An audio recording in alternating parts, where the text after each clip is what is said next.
Hello everyone and welcome to another episode of Project Ruby in the world of usually fixing and tinkering. And in this episode I do something completely different that I've never done before on any of my cars, and that is wrapping. Yeah, you heard it correctly first time, wrapping. I wrapped my Mark III Fiesta. Sorry guys to be disappointed, but I'm not wrapping the entire car. I'm not doing paintwork and all that. That's blasphemy. You don't do it on this. It's a classic.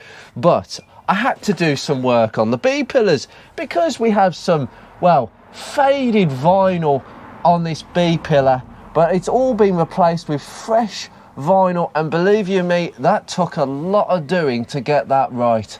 And it was a bit of an exercise on this side, and I wanted to have a trial to see just how effectively I would do it. Hello.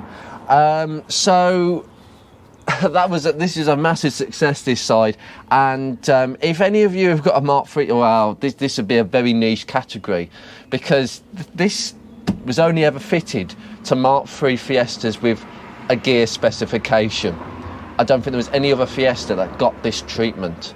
And I also believe Mark IV Escort gears possibly got this treatment.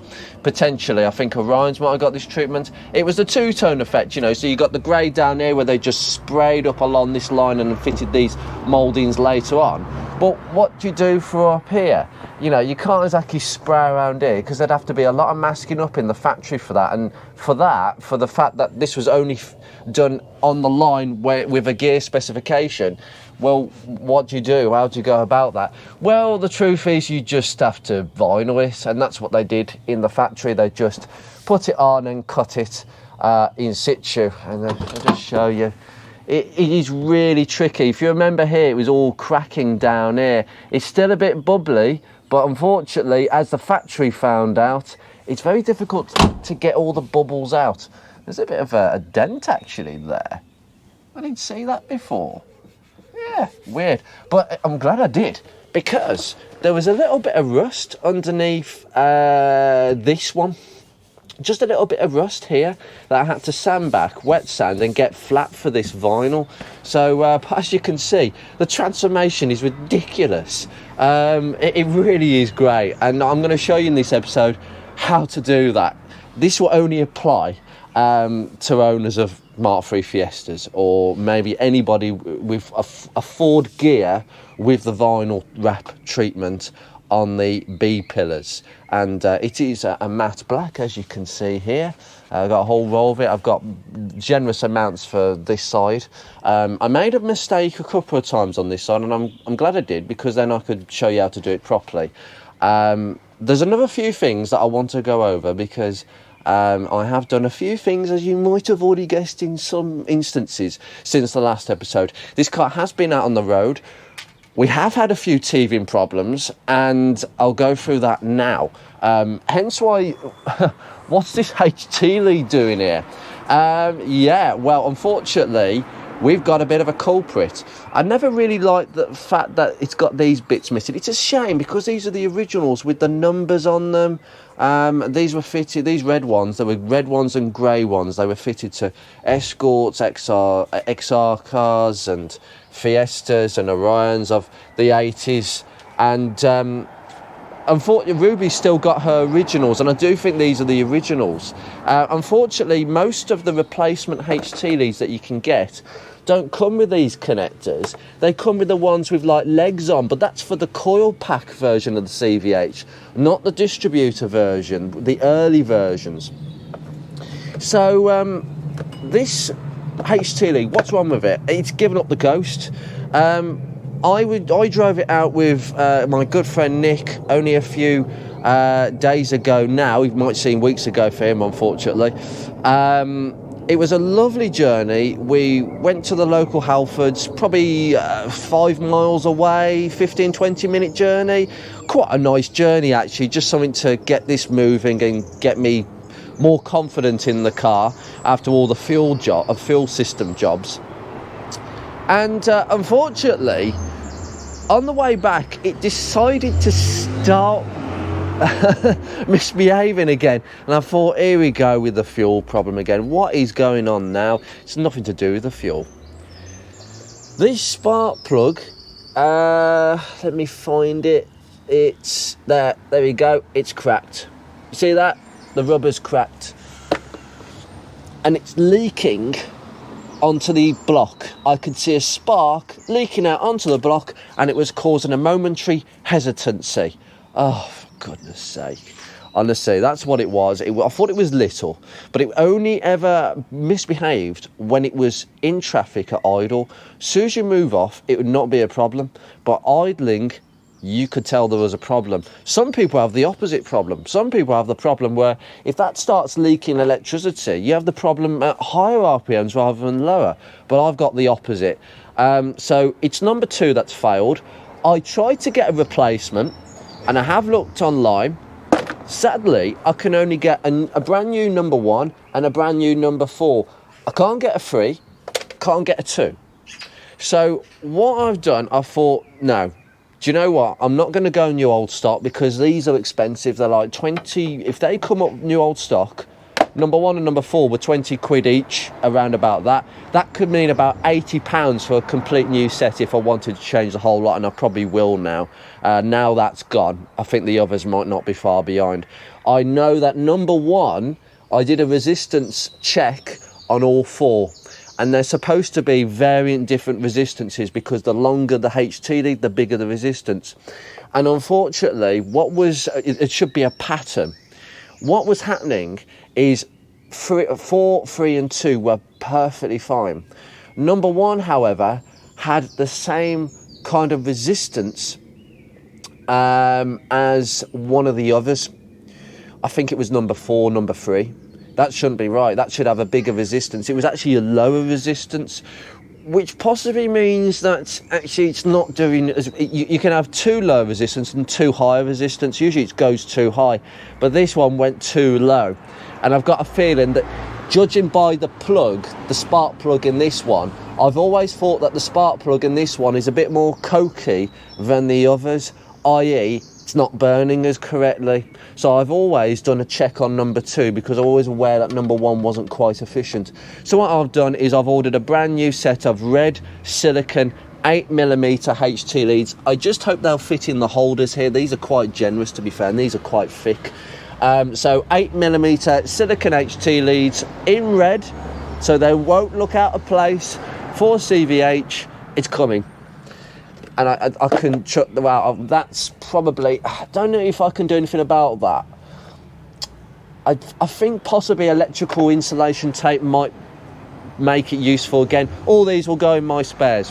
It's the only part of the ignition system I never change because these are the originals, and I really like the originals, but sad truth is it's got to them and we've got to replace them. I'm not putting black ones on there. Black is okay, it's cheap, but it doesn't look quite as nice, does it? It doesn't look OEM. There are a few things that I've done also off camera, and that is I've flushed the cooling system again, put some new blue OT. That OAT is the last OAT I had, and it was between the min and the max. I didn't quite have enough. I might put some deionized in there just to top it up. And that is because I had to take the radiator out again. Because I was not happy with the paint down there. The paint job I did earlier was rubbish. Now, if you can come and see down there, I've had to replace a couple of the clips down there. Those clips go really fragile and they just break. So I've put some of the fir tree, cable tie fir tree clips that you can get, really nice ones, on the bottom. And I've painted all down there again. I've had to take the gearbox, obviously, pipes off, so I've got to start the car, drive it again, and then I'll just check the fluid. It should be still on the dipstick between the min and the max. There isn't much in those pipes and that cooler in the radiator. And I just gave the radiator a bit of a flush. There was a lot of clay that came out, so it's just sediment. I'm going to have to do it again. I have got some OAT antifreeze to go into this, but I've got to flush the system. You can put OAT in a car around this age. You can get away with it, but you have to make sure there is none of that stuff, none of that blue stuff in the system. IAT, you need to flush it out completely. So that's going to be a complete flush out one day. Also, on another day, I took the top of the carburettor off to look at the float chamber. And I'm pleased to report there is very little sand in that carburettor. In fact, anything that was in that line, it's almost gone. So we have got that fuel system well and truly sorted.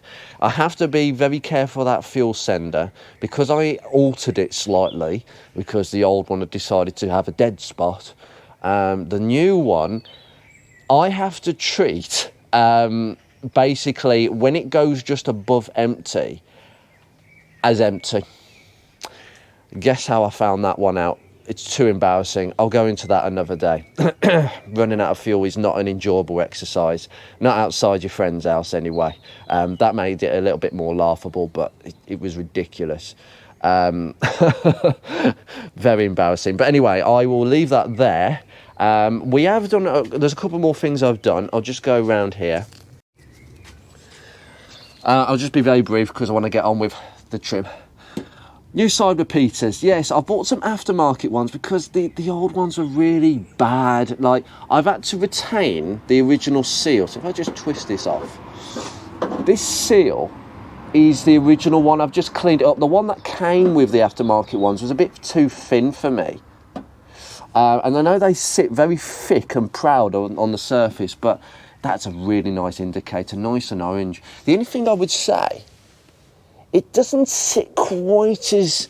It needs to twist a little bit more this way. The aftermarket ones don't exactly have that same fitment. If we come around here... Oh, there is something I will show you. Thank you, Dave. I have changed the front badge. The front badge was really flat, wasn't it? And this is a second-hand one. It's not in the best condition, but it's much better than the one that was on there. For quick job, fantastic. And on this side, yes, we've got the old repeater. I've had to order another one because I wanted to just see what the aftermarket one was like. And actually, this doesn't sit quite level. It should sort of... It doesn't... It's not quite level. But they are quite dirty around the outsides, and this one's got a minute crack on the side of it that I noticed. Just little things I noticed. Oh, can you guess what I've done? Yes, I think you could spot this a mile away. Now on camera, you can tell where I've painted. I only wanted to get the corner of the windscreen really nice. I've done some rust killer, bit of filler, just around here to make it nice and smooth, and as you can see, it's lovely and smooth. Yeah, someone went over and went through the primer, didn't they? It wasn't the best of jobs, and I will do it properly in the future where I can get it paint matched. Most likely I'm going to have to paint the wing. I'm going to have to sort this wing out to colour match it, because you can tell, can't you? The line is here where my finger is. It doesn't look brilliant, but it doesn't look ridiculously stupid either. And from this distance away, it really doesn't look stupid. That is ready to go to a show. It's as simple as that. That is presentable just like the rear of the car. And this is obviously the faded, yeah, it's just gone grey and exposed to the sun. It's all gonna come off. We'll rip it off in a second with a heat gun. And at the rear of the car, I am pleased to say that eventually I've got the badge on. Yes, I've managed to fit the badge in the right place. Believe it or not, I did have a look at some of the photos I took before, and I just managed to get by just to the left-hand side. That's where you got to place it. You kind of take your finger up here, and it kind of protrudes above the registration plate. I tell you what, D&B Graphics have got these down to an absolute T. That has transformed the look of the back of the car. And also, thank you, Dave, again for the other badge. This is actually a slightly better one. I thought I'd put the better badge on the boot rather than the front. Now, as people can see, why have you put the badge towards the right-hand side rather than the left? Because it's more to the right, to the light. That's how it is. That is how it is. I looked at the pictures very carefully, and the top of this badge lines up with the amber part of the indicator lens. So you follow the line and it goes to the top, and it's slightly more towards the left. That's how you do it. Bingo. And it's a really nice badge. That really transforms the back end of the car. God, Ruby's looking much better. Now, all the updates are done. Let's get on with the job. As I say, little niggly jobs here and there. And, oh, there is one more job, obviously. Oh, yes. But you know what these trims are? These trims, 3 of them, I don't know which one it is, actually. One of these trims is the original trim, one of the original 4 that came with the car. Those trims are now safely in my spares, 3 of them. I have located a 4th one in really good condition on the internet, which I'm going to purchase until the seller comes back from holiday. These are the rubbish ones. These were sitting on my garage wall with peeling lacquer. They were fine, no cracks, no broken bits on it, just peeling lacquer. And I thought, brilliant, I'm going to go to my paint shop that gave me the paint for the boot, see what we can come up with. And they gave me a polyester based coating which was matched. Believe it or not, they took a scan of one of the original trims I bought, and it came up with it's a Kia colour. Kia, I can't remember what it was called now, Kia WSS something, a Kia Silver. It's an exact match. So if you've got a 90s Ford and you want to paint your wheel trims, or 80s Ford, Kia WSS Silver is the one you go for. Don't get it colour matched, go for that. It's an exact one. Oh, brilliant. I'll tell you something, this is superb. I had to do a lot of sanding, I'll tell you. It's 400 grit, 800, 1000, 1500, 2000, 3000 paint, and then a final 3000 wet sand and a polish and a bit of a wax coating. And my God, these look amazing. They are cable tied just for security. These are not quite as shiny as the originals. The originals are the best ones. So I don't care if these get damaged or stolen. We know what people are like. I really don't care, because the originals are nice and safe, and they will never go on the car apart from shows. These are the ones I'm going to use for every other journey. So these are going to be the sort of the rough ones. These are not the ones you're going to see at a show. Anyway, they set the car off. It looks $1 million, doesn't it? Anyway, I've got to get cracking with this. Right, to start off with, window down, okay? What I need to do then is peel this weather strip off. These weather strips, I've managed to locate a brand new one of the rear one, because this is quite bubbly. I'm very thankful I managed to get that for cheap, so that's going to be fitted soon. But unfortunately, they can get a bit sticky over time. So just tease it up with your fingers. You might have to get a pry tool to get it off if you haven't taken it off before, but these have come off not too fairly recently. Go, slide it out from the mirror, off it goes. That's not too bad. The other side is really poor, getting starting to bubble again. It's just the way it is with these things. So yeah, just give this a bit of a clean. It's always good to just give this a bit of a clean in good time. But anyway, next one. Slide it out. Yeah, this rear one is a bit bubbly towards the end. It sort of goes around here for some reason. Just gets really funny, actually. Yeah, this is again looking good. I might need to put some paint on the end there. But right, I'll just bring you in here, okay? Now you can see where it stops. So you kind of cut it around there at the bottom. It stops on this ledge here. Okay, that's where the vinyl wrap stops. Although I stopped a bit earlier on that side. So on this side, it kind of comes up and meets this seal. Now this window seal, you're going to have to peel this back. There we go, we want it back. I'll tell you something, the dirt underneath here, I peeled all this back, and I'm going to clean all under this on this side like I did with the other side. But just get it all the way around. That's why we need the window down. Bit of surface there, but just get it all the way off. There we go, lovely. Now you can see what the vinyl used to look like. Look at that, that's black. That is matte black.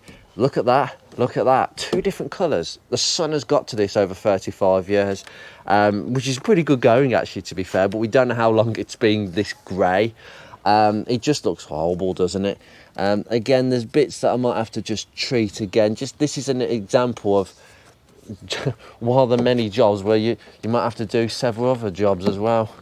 But anyway, peel that back, peel this back as well, and you just reveal where the vinyl goes. So the vinyl kind of comes around the corner and stops. On that side, I made the mistake of going a bit too shallow, and there's a bit of white showing, but it doesn't really matter too much. At the end of the day, it wasn't really done that thoroughly in the factory, and I think you're going to get away with doing a few things like that. But you can see how close the vinyl actually gets to the end, and that's what you're measuring off. That's where you cut it to. It's not going to be particularly neat. I didn't do mine that neat. It's not going to be that straight, I can assure you. But as long as it's covered up by this trim and there's no white showing, you're good. The other thing is, it is really difficult to not get bubbles on this. So the factory didn't do a bad job of this, but I'm going to just peel all this off completely. I did think that this was paint, and to be fair, it's a fair assumption because I've never known a vinyl wrap before, because as I say, it's just something that I've learnt about the way these cars were put together. The window might fight you here, but anyway, that's all out the way. And now we can start actually getting the heat gun and peeling this sod off. Just make sure all this seal is behind, and off we go. Just aim it in. Just start at the corner. You can start at the bottom or the top. It will be brittle, this stuff.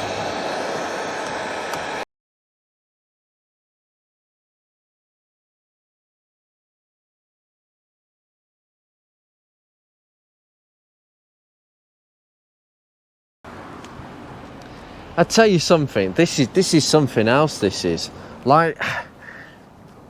really strong stuff. It's very, very brittle. You just, even with a heat gun and trying to put some heat on it, which is supposed to make it flexible and stretchable, it just won't have any of it. It just won't do it. It's literally just coming off in little bits and chunks. So you just have to be patient with this. But you're seeing the colour that's behind it. It's almost, this is diamond white behind here. The car has definitely oxidised over the years to a more whiter colour. I'm not sure why. Maybe that's why every can of diamond white is a bit creamier than what the actual colour is that's exposed. Because everything that I've seen behind closed doors, behind things like this, that's diamond white. That's a lot creamier than the rest of the car that I've polished up. So that's very interesting. I've just had to stop again because I've actually noticed something that I didn't think I noticed before. But this vinyl, it stops here on the door side. But on that side, it goes round the corner just a little bit, and it ends on this side where my finger is. So you can actually see it within the cabin. If you open the door, it'll be just a little bit of black strip sticking out. It's like this. It should be like this on this door. It is on that side, and that's the way I did it on that side to replicate the original. But this side, they cut it off here. That's ridiculous. They did one side different from the other. You can see how these cars are just thrown together. Fascinating. Well, I'm not going to do this. I'm going to go round the corner. Because to cut it that straight is going to be very difficult from this side. I'll explain why. Come on, please just don't break into a million pieces. This is a tense moment. Yeah, almost. Almost.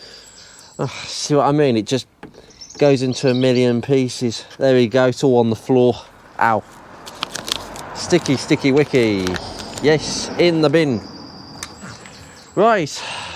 Okay, we seem to have got this sorted. I think we've got, if I just bring you in here, just got a little bit of rust creeping in there. I've got to deal with that, and I've got to clean all this excess glue off. There's just glue everywhere. Tar and glue remover will sort that out. And oh dearie me, Ruby is looking like yes, a non-gear. Right, now what I'm going to do, guys, is do exactly that. Just got to clean that bit off, a bit of rust kill, a bit of paint, tar and glue remover. I have some in here from Diamond Bright, Tar Away it's called. It's like an alcoholic contact spray, and it will get all this off. We'll clean this off, make sure it's nice and flat. There's no rust, which is fantastic. It's just that bit at the bottom there, but that's not really under the wrap, it's just by the side of it. And then I'll just proceed with taking that off as well. So it's a repeat process.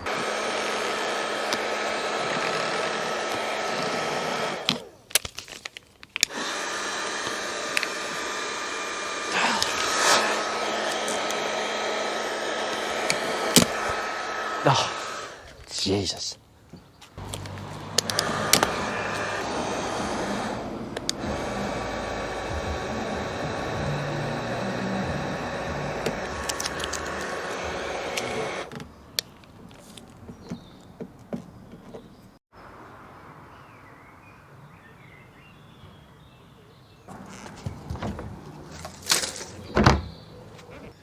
Right, so we've done a load of cleaning up on the back side, and it's nice and smooth, just a bit of touch up there. It's all nice and clean.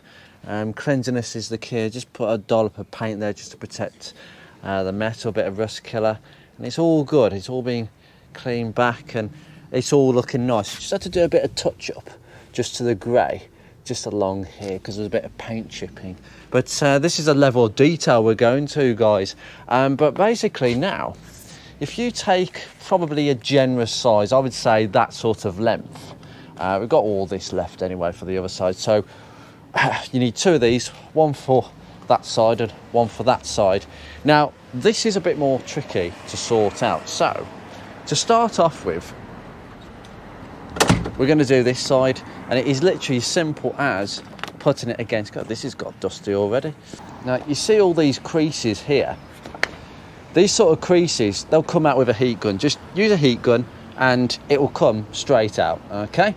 Now, the main thing is, you can do it either a dry method or wet method.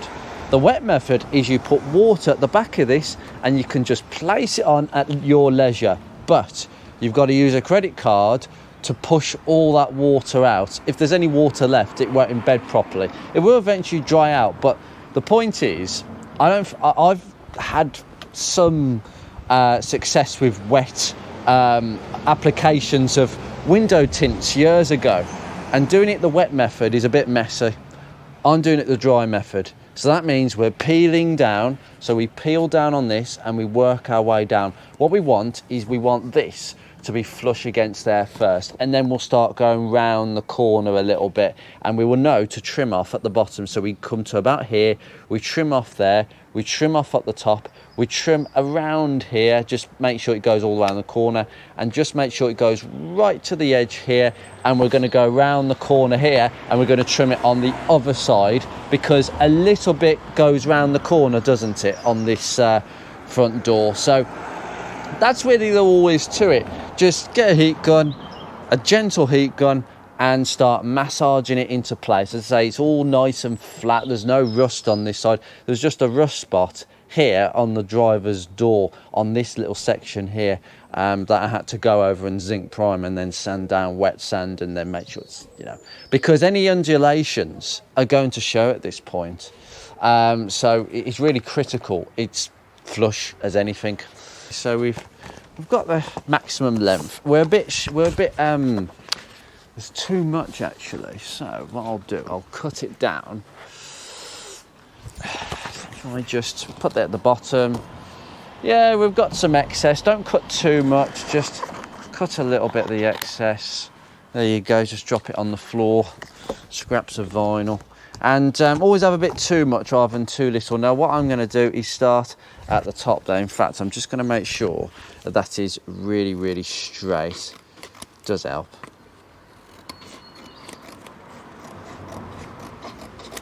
Now I have got a knife cutter in my box, and you're going to need a knife cutter. Just 2 seconds.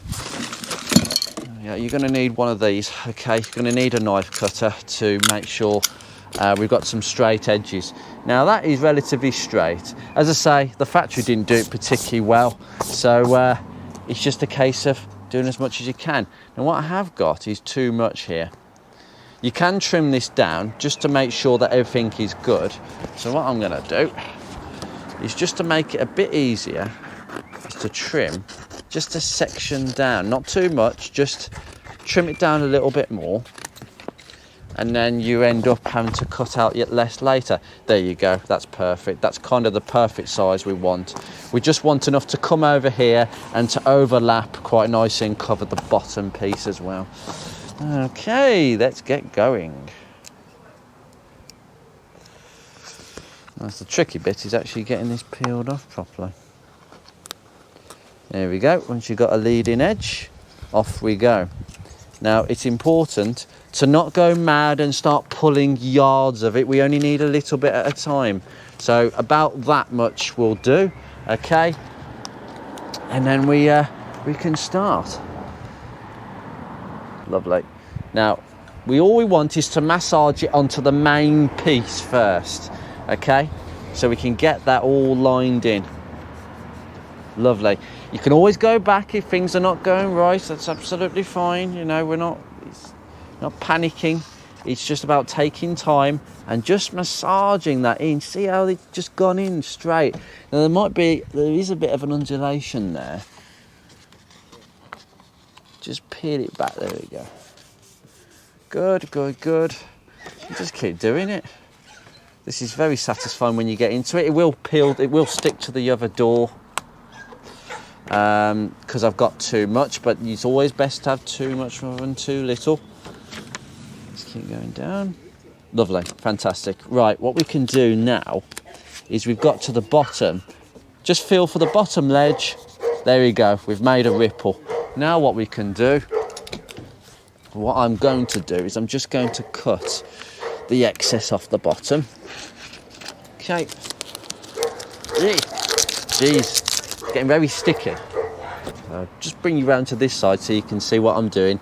Now we're massaging it into the crease really nicely. If there's any bubbles, just pull it back a bit.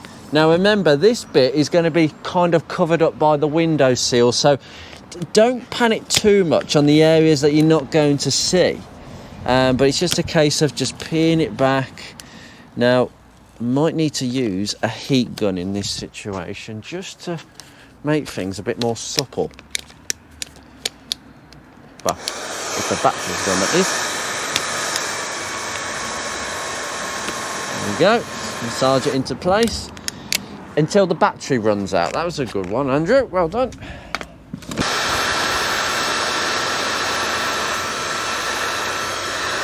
And the heat gun will just get all the creases out. Just massage it into place. Just get a bit funny down at the bottom here where it turns around in the corner. Even the factory never got it right. There you go. Lovely. Put your finger up. Lovely, fantastic. Right, now we've done that side, we're going to go round the corner. Yeah, if I can open the door, that is. Right, fantastic. Now what we've got to do is go around the corner, but we don't need this much, do we? So again, just make it easy for yourself when it comes to the trimming. I would say we cut 5mm remaining, I would say. We don't need all this. It doesn't matter if it's not neat at the moment because we're going to trim it using a very nice line that I'm going to show you now. So if I just bring you this way, I'll show you what I'm looking at here, okay? So we've got to bring this round the corner. So it should cover really this extremity here. Now, you see this line here, and this is for anybody who's having to do this job properly. What you do, you get a knife cutter, and once you've just stuck this on the back side, so if I just bring this round and just start sticking it, it will come out quite a bit. But what you're going to do is you're going to use this seam line to use as a guide to cut along that line. And then it will just literally just peel off and you'll have a complete straight line along that seam there. How brilliant is that? Fantastic. So we'll press on ahead and just mould it round the corner as best as possible. Now it might get a bit pinched here, but the case is just make sure that there's no bubbles along the leading edge. So just bring your fingers in and just push it in. I find that that's the best technique. If you find that there's any bubbles that you can't get out, get the heat gun and then gently massage it back out. You can always peel it back and massage it back out. It's not the end of the world once it's stuck down, believe you me. The adhesive is good, but only when it's set for several hours. And remember, like, these old ones have been on the car for 35 years, and with a heat gun they did come off with a bit of struggle, but they did come off, you know. So it's not, you know, everything you're doing with wrapping is not irreversible. I think this is why it's so popular to wrap your car rather than respray it.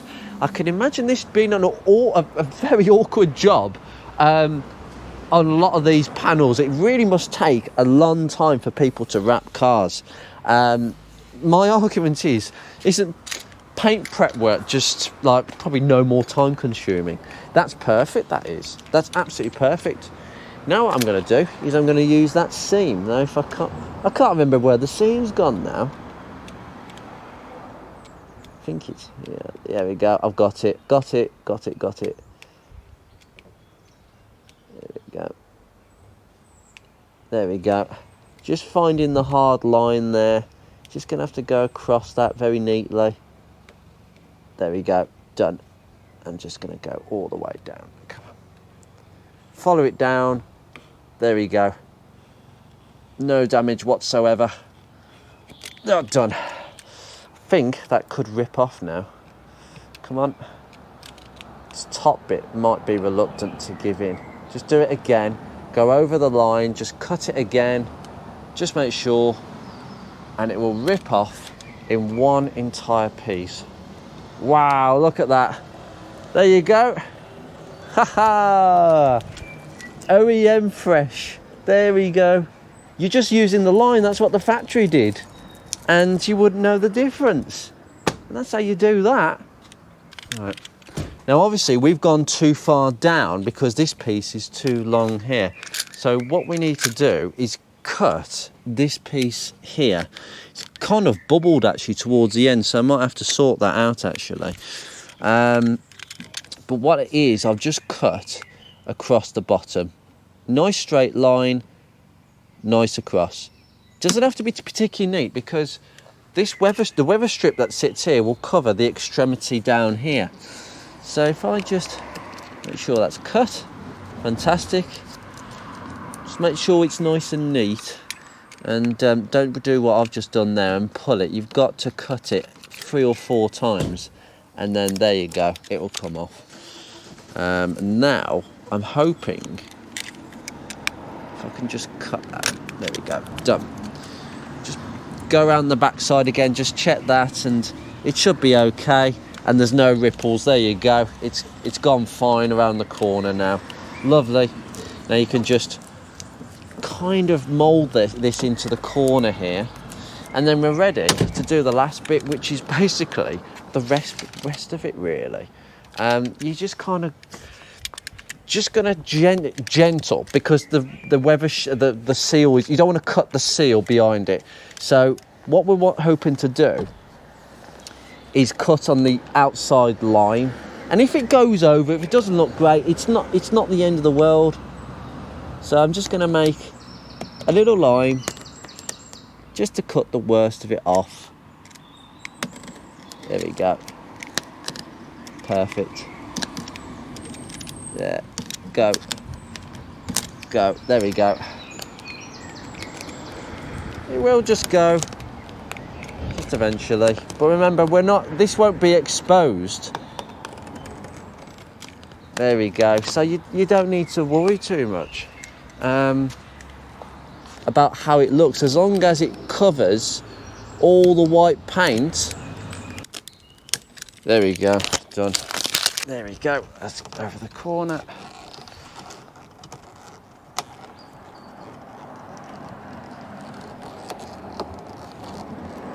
Yeah, as I say, this job only applies to Fiesta Mark III gears between 1989 and 1992, because after 1992, I think for the 93 model year, they changed the gear a little bit. They got rid of the two-tone because two-tone is more of a sort of late 80s thing. It wasn't as fashionable. And obviously with the two-tone this went, so it was all one body colour, which for me makes the later gears not quite as nice to look at as the earlier ones. I think it's touches like this that can be a bit faffy but it really is not hard at all. Look at that. That is absolutely brilliant. I mean, if we look a bit more closely, it does stick out a little bit at the top there. It doesn't matter because it merges in quite nicely. And that looks so much nicer. It looks black. It makes the seal look grey now. The seal looks out of place. But yeah, literally just a little bit more cleaning up. Stick the weather shield, just slip the weather shield back into there. Just slip it in. I'll give this a once over and clean, and I'll move over to that side. Now this side is a little bit more different because we're not exactly, now as I said to you before, they stopped here where my finger is. They should have gone round the corner. Now doing this bit is quite tricky, I can assure you. So I'll probably do a time lapse or something on this, but I'll cut to when I actually get to this piece. Remember, just lay it on nice and thick. Do the front face first and then start going around that area and then going around this area, then going and chopping the top and chopping the bottom. You know what I mean? Just go down each side a little bit at a time. This is a good bit of practice for if you're doing any kind of wrapping. Whatever component it is, if when you're wrapping it, start with the middle face and then work your way around the corners and trying to take the creases out by just using heat to just massage the whole area. That's it, simple.